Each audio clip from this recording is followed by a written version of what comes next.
Ayan, magdala ako ng pananim ulit dito sa bundok. Mga pananim na niyog.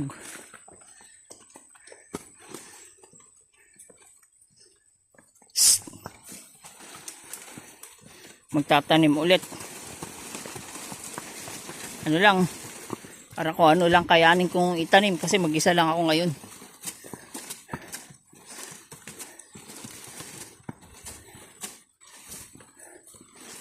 Hindi na ako nag-ayat, mukhang walang sasama.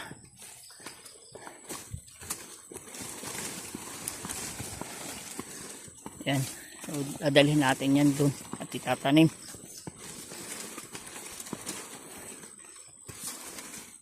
Medyo hirap lang ito kabayo, pahon.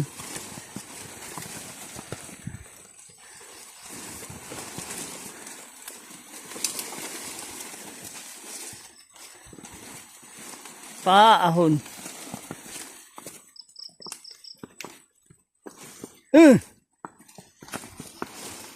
Kaya mo yan.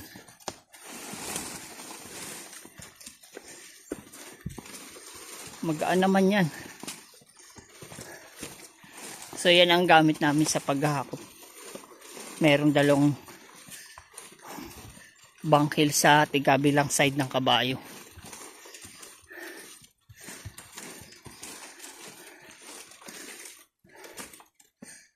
Kasi tatanim ko ngayon.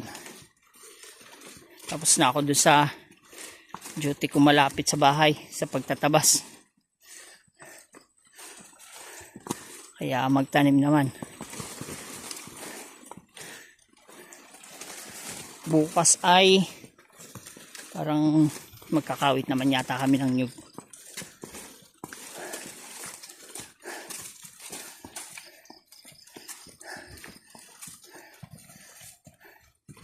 Ayan, thank you so much sa inyong panunood.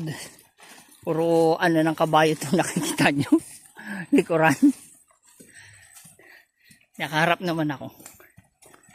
May camera din.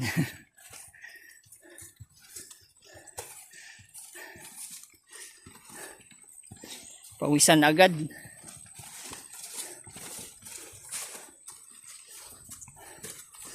Malayo-layo din to eh. Mga 40 minutes. Pag mabilis, mga 30.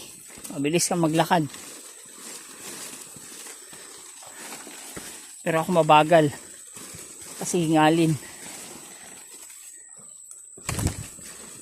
Kaya mo yan. Kunting ahon na lang. Dahan-dahan. Huwag ka masyadong tumabi. Tabi ka ng tabi, bumabangga.